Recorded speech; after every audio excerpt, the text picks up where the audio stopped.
क्या आपने कभी सोचा है कि कुछ रहस्य कभी दफन नहीं होते? ये कहानी उत्तर प्रदेश के एक छोटे से कस्बे दुर्गानगर की है, जहां कुछ साल पहले हुए रहस्यमय हत्याकांड ने पूरे इलाके को हिलाकर रख दिया था। ये मामला आज भी पुलिस की फाइलों में अनसुलझा पड़ा है। साल 2017 की गर्मियों में दुर्गानगर के लोग रोज की तरह अपनी जिंदगी जी रहे थे। लेकिन एक रात ऐसा कुछ हुआ जिसने पूरे गांव को दहशत में डाल दिया। रात का सन्नाटा था। सड़कों पर सन्नाटा पसरा हुआ था। संदीप नाम का युवक काम से लौट रहा था। उसे रास्ता हमेशा की तरह जाना पहचाना लगा, लेकिन उस रात कुछ अलग था। जैसे ही वह गली के बीच पहुंचा, उसे लगा कि कोई उसका पीछा कर रहा है। उसने मुड़कर देखा, वहां कोई नहीं था। लेकिन क्या सच में कोई नहीं था? डर को नजरअंदाज करते हुए वह तेज कदमों से घर की ओर बढ़ने लगा। तभी अचानक उसकी चीख गूंज उठी और सन्नाटे में समा गई। अगली सुबह लोगों ने संदीप की लाश गली के कोने में पड़ी हुई देखी।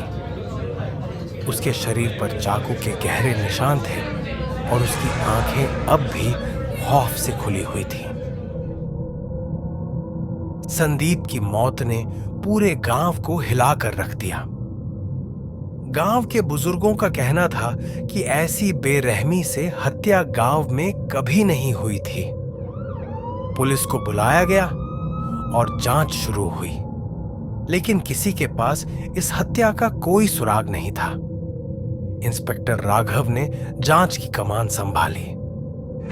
जब उन्होंने मृतक की जेब की तलाशी ली, तो उन्हें वहां एक रहस्यमय प्रतीक चिन्ह मिला। यह चिन्ह किसी गुप्त क्लब का प्रतीत हो रहा था। जांच आगे बढ़ी तो पता चला कि यह निशान डार्क नाइट क्लब का था, जो सालों पहले बंद हो चुका था। डार्क नाइट क्लब, जो गांव के बाहर जंगल के पास स्थित था, वो एक रहस्यमय जगह थी। कहा जाता था कि वहां अमीरजादे काले जादू और तंत्र मंत्र की अनोखी रीतियां किया करते थे।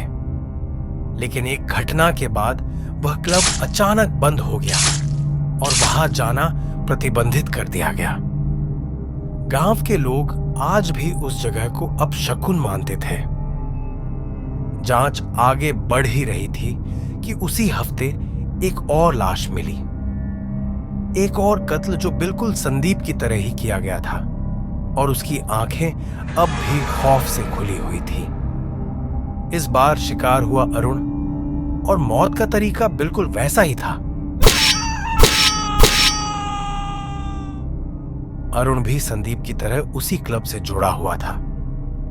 अब तक साफ हो चुका था कि ये हत्याएं कोई साधारण घटनाएं नहीं थी। यह सिलसिला किसी अज्ञात बदले की कहानी लग रही थी। इंस्पेक्टर राघव ने अपनी टीम के साथ उस वीरान क्लब की तलाश शुरू की। जंगल के अंदर उन्हें एक पुराना तहखाना मिला, जिसमें रहस्यमय प्रतीक चिन्ह उकेरे गए थे।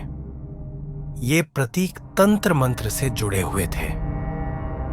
जगह की हालत देखकर साफ लग रहा था कि यहां कभी कुछ खौफनाक हुआ था। जांच आगे बढ़ रही थी कि एक और हत्या ने सबको चौंका दिया। इस बार शिकार बनी एक लड़की, नेहा, जिसने कुछ दिनों पहले ही उस क्लब के बारे में पता लगाने की कोशिश की थी। नेहा की मौत ने इस बात को और पुख्ता कर दिया कि हत्याओं का संबंध काली रात क्लब से ही है। जांच के दौरान कई सुराग मिले और आखिरकार पुलिस विक्रम नाम के व्यक्ति तक पहुंची। विक्रम कभी काली रात क्लब का हिस्सा था और उस क्लब के काले रहस्यों का गवाह भी। जब विक्रम से सख्ती से पूछताछ की गई तो उसने चौंकाने वाला सच उगला। उसने बताया कि ये हत्याएं क्लब से जुड़े उन लोगों की सजा थी जिन्होंने क्लब की पवित्रता को भंग किया था। विक्रम को गिरफ्तार कर लिया गया, लेकिन कुछ ही दिनों बाद उसने जेल में खुदकुशी कर ली। मरने से पहले उसने सिर्फ इतना कहा कि काली रात का अंत अब भी नहीं हुआ।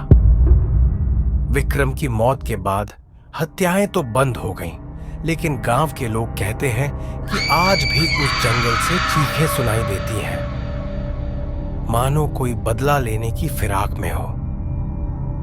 काली रात क्लब का खौफ आज भी दुर्गानगर के लोगों के दिलों में जिंदा है।